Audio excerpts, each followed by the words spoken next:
Good morning, guys. Welcome back to the channel. Sorry I haven't uploaded much lately. I've been so focused on the screen mount kits, getting all the production, packaging, the sleeve in the back, all that finalized, that I really haven't had much time to upload anything. However, today's video is it's an interesting one. Kind of caught me off guard. So you'd think I would have noticed this all the times that I've washed the car, but for whatever reason, somehow or another, it escaped my notice.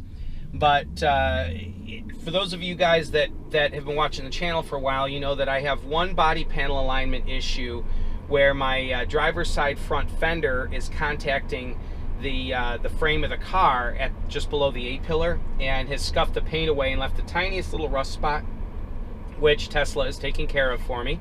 It's going in November 11th. That's great. So they're giving me a loaner for the couple days that it'll be in the shop. Wonderful. Well, I noticed something else.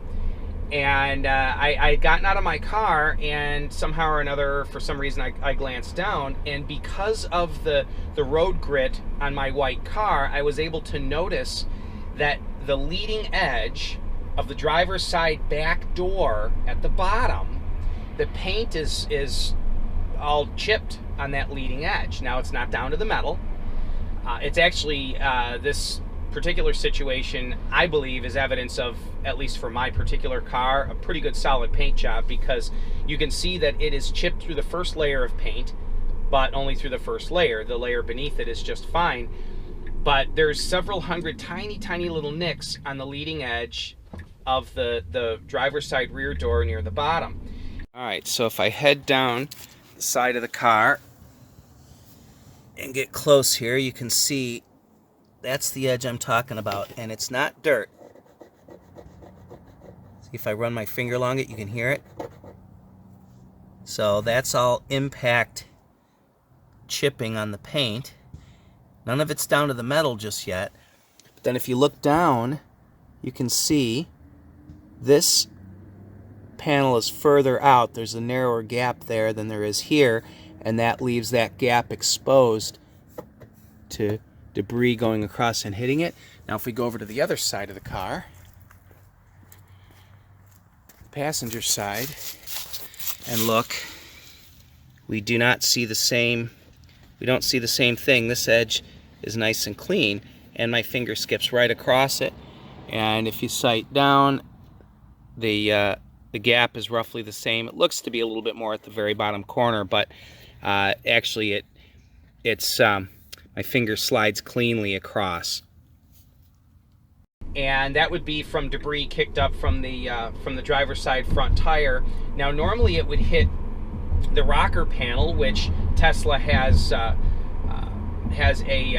thick barrier there to protect the bodywork, and would kind of slide along the doors with the wind. But in my case, what happened was it looks like if you look closely at the images there, if you look closely at the leading edge of that door, looking down the side, you can see that it's like the tiniest, oh my goodness, 1 millimeter maybe.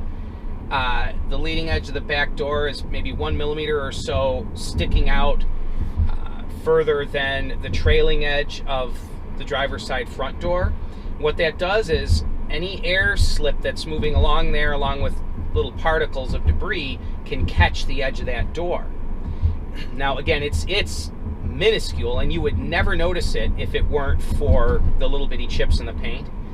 So when the car goes in on November 11th, I'm going to point it out to Dennis, my service advisor, and just say, hey, is it possible for them to touch that area up and then also wrap that leading edge in a paint protection film of some sort, or just shim the bottom edge of the door, adjust it in. I mean, it's tiny. It's nothing you could ever see unless you're specifically looking for it, but it's there. So you guys know that I'm not afraid of posting potential negatives about the ownership experience of a Tesla. And I have to let you guys know, any trolls that start posting a bunch of BS, like, well, this is evidence that Teslas suck, I'll disable comments, I'll blast back at them, block them from the channel, and then I'll disable comments. I'm not going to deal with any of that crap on this video. my sole purpose in this is so you guys can go ahead and check your cars to make sure that the rear doors are in line with the front doors, not sticking out at the bottom that tiny bit, because you could potentially get chips in your paint. So anyway, I'm just shy of 60,000 miles on my car, and so these things are bound to start showing up.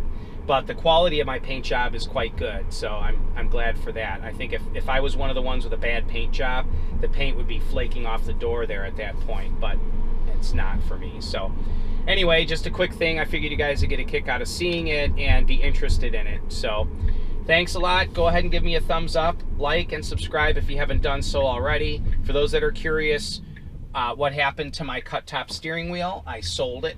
So for those of you that hated that wheel and thought it was the dumbest thing in the world, well, a lot of people did like it. Someone paid for it. So I've got this wheel that I'm using now. I'll be modifying another wheel, another cut top wheel for use in my car here shortly. Let's see here. I've begun shipping production screen mount kits.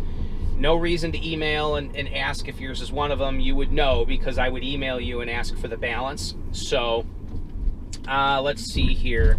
I'm awaiting response from the first few recipients of the screen mount, see if they have any questions or concerns or potential items to add to the instructions to make it easier for the rest of you guys.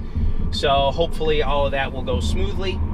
But anyway, yeah, exciting times. I'm really getting excited to see more people with the screen mounts. So anyway, if you guys have any questions for me, leave them in the comments section below. And you guys have yourselves a great day. Bye-bye now.